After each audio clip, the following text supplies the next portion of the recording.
तारीख 17 अक्टूबर 2017। सुबह के करीब 4 बजे के समय था। दिल्ली के हैदरपुर मेट्रो स्टेशन के पास एक रेड लाइट एरिया पर एक मारुति रिटर्न टर्न लेती है। तभी उसको ओवरटेक करते हुए कार में सवार कुछ लोगों ने, जो हेलमेट लगाए हुए थे, कार के आगे लगाकर कार पर गोलियां बरसा दी। दिल्ली के व्यवसाय पंकज सिंह कार के अंदर बैठे हुए थे और उनकी पत्नी प्रिया मेहरा अपने 2 साल के बेटे के साथ सोई हुई थी। गाड़ी की साइड के शीशे को तोड़ते हुए प्रिया को जा लगी बदमाश की 2 गोलियां।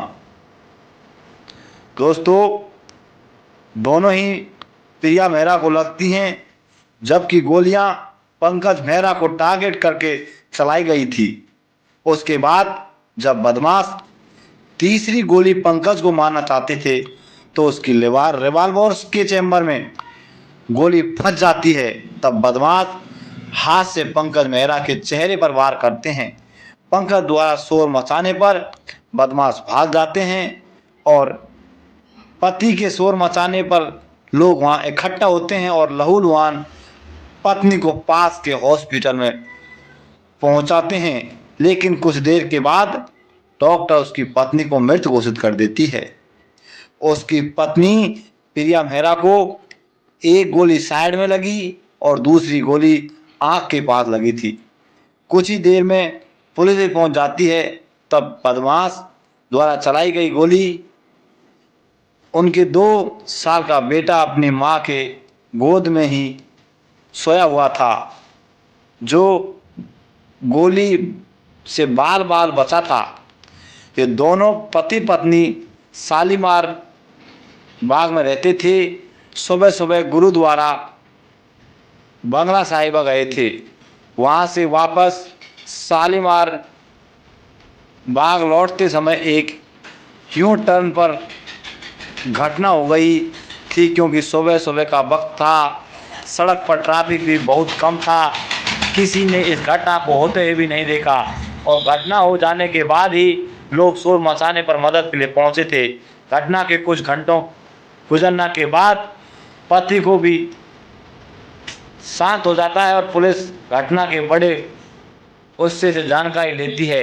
तब पंकज पुलिस को अपने बारे में पूरी कहानी सुनाता है। पंकज मेहरा दिल्ली का एक अच्छा बिजनेसमैन था, जिंदगी खुशहाल थी। 3 साल पहले ही उसकी खूबसूरत पत्नी से शादी की थी। उसके 2 साल का बेटा भी है। पंकज ने बिजनेस में जरूरत पड़ने पर हरियाणा के सोनीपत में रहने वाले कुछ लोगों से 5 लाख रुपए उधार लिए थे, जिसको वह समय पर नहीं चुका पाया, जिससे पैसा वापस न देने के कारण चला गया और बढ़ते बढ़ते अब वो 40 लाख रुपए बन चुके थे, जिसको पंकज मेहरा लौटा नहीं कर रहा था। इस पर पैसा देने वाले की तरफ से धमकियां मिल रही थी। वही पंकज को पैसा न लौटाने पर जान से मारने की धमकी दे रहे थे। इसी दौरान उन पर यह हमला हो जाता है। पंकज पुलिस को 3 नाम देते हैं, जिनमें से उस पर यह हमला किया था, क्योंकि फाइनेंसर ने उसको जान से मारने की धमकी दी थी, इसलिए उसका पूरा शक फाइनेंसर पर था। इस कत्ल ही था, इसलिए पंकज की गवाही के आधार पर पुलिस ने 3 लोगों की तलाश शुरू कर दी। पुलिस हमलावरों की तलाश में सोनीपत पहुंच जाती है, लेकिन सोनीपत में हमलावरों को पता चल चुका था कि पंकज ने कत्ल के सिलसिले में उनका नाम पुलिस को बताया है, इसलिए वे पुलिस के पहुंचने से पहले ही फरार हो चुके थे। पुलिस की जांच आगे बढ़ रही थी और हमलावरों के मिलने के सभी संभावित स्थान पुलिस छापा डालती है, लेकिन वो हाथ नहीं लगते हैं। लेकिन पुलिस को कुछ डाउट पंकज मेहरा पर भी था।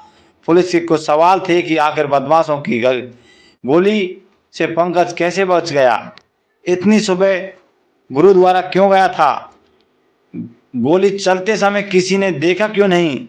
इन्हीं सभी सवालों से कि चलते पुलिस पंकज मेहरा की कुंडली भी खंगाल रही थी, उसका बिजनेस, उसके दोस्त, उसके रिश्तेदार, सब कुछ जांच कर पुलिस कर रही थी।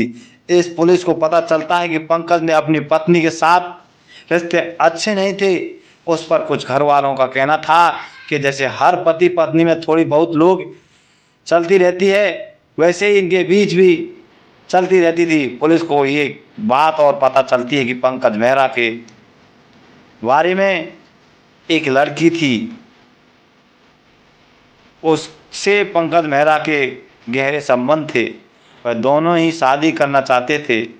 प्रिया के माता पिता का कहना था कि पंकज पूरी रात घर से बाहर रहने लगता था और प्रिया उससे जब बाहर डांसर को निकलने के लिए कहती तो उसे ही छोड़ देने की धमकी देता था। पुलिस को ये सब तो पता चल चुका था, लेकिन पुलिस के पास कोई ऐसा सबूत नहीं था जिससे पंकज मेहरा पर हाथ डाला जा सके।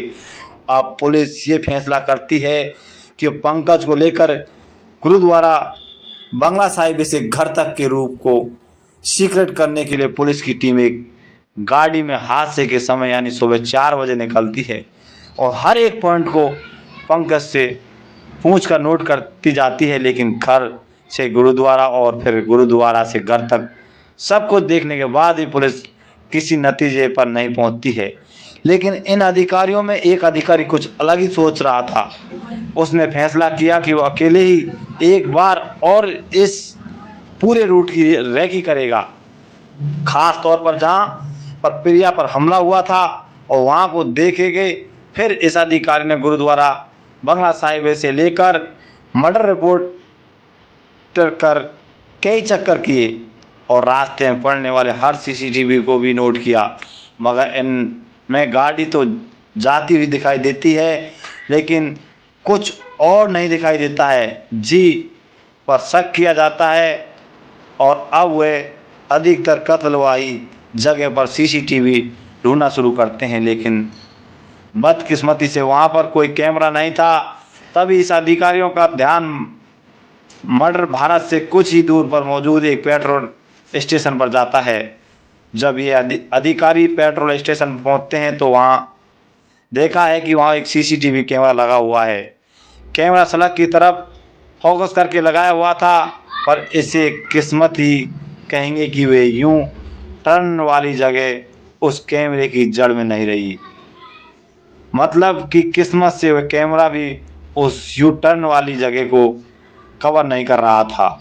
जब इस अधिकारी ने सीसीटीवी फुटेज खंगालना शुरू किया तो इस अधिकारी को मारुति रिटीज कर इस सीसीटीवी फुटेज में नजर ए जाती है।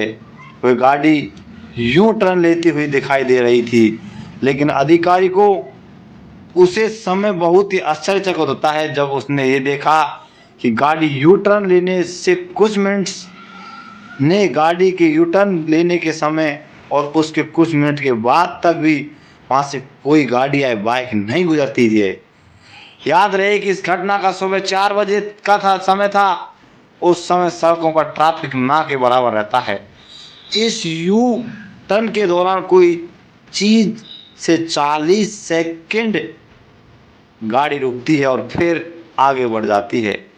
अब अधिकारी पुलिस को लेकर फिर पंकज से बात करते हैं और पूछताछ करते हैं कि मुझे बताओ सही स्थान सही समय क्या था। पंकज फिर वही बताता है जो पहले ही बता चुका था।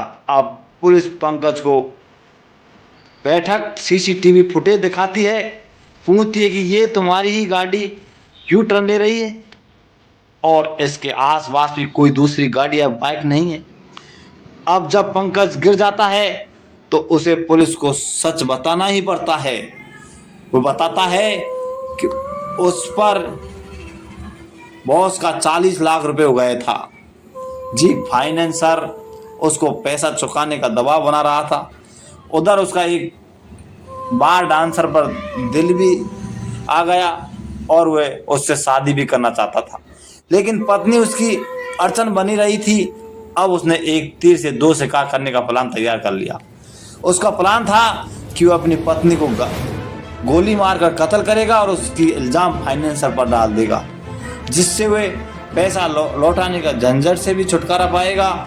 और ये सब करने के लिए उसने सुबह का वक्त चुना, जब सड़क सुनसान रहती है, कोई शस्त्रनिधि नहीं मिलता है। अपने इस मकसद को पूरा करने के लिए उसने सोनीपत में रहने वाले अपने एक दोस्त एक रिवॉल्वर मंगवाई। अब क्योंकि इससे पहले भी ये पति पत्नी कई बार गुरुद्वारा सुबह सुबह जाते रहते थे, तो ये कोई अजीब बात नहीं थी। उसने एक ऐसा स्थान चुन लिया था जहाँ पर कोई सीसीटीवी कैमरा नहीं लगा हुआ था, लेकिन उसको ये अंदाज़ा नहीं था कि पेट्रोल पंप का कैमरा इस स्थान को भी कवर कर रहा है। अब इस यू टर्न पर पहुंची ही पंकज से पहले ही छुप कर रखे गए लोडर्स रिवॉल्वर्स को निकालकर अपनी पत्नी पर 2 फायर कर देता है। फिर एक फायर के शीशे पर भी करता है, जिससे कार टूट जाता है और अपने ही मुंह पर खुद जोरदार घूसा मारता है और शोर मचाते हुए गाड़ी दौड़ाता है। लोग उसकी मदद को आते हैं और फिर हॉस्पिटल ले जाते हैं, लेकिन उसकी पत्नी की मौके पर ही मौत हो चुकी थी। दोस्तों, आपको ये कहानी कैसी लगी? आप ज़रूर इस कहानी के बारे में बताइए। दोस्तों, अगर आपको हमारी कहानी अच्छी लगी तो प्लीज़ हमारे चैनल को शेयर करें, सब्सक्राइब करें और बेल आइकन दबाएं। और दोस्तों, आप देख रहे हैं हमारा ऑल इंडिया फैक्ट चैनल। आगे भी हम आपको ऐसी क्राइम तक की वीडियो लाते रहेंगे। जब तक के लिए बने रहिए हमारे ऑल इंडिया फैक्ट चैनल पर। नमस्कार।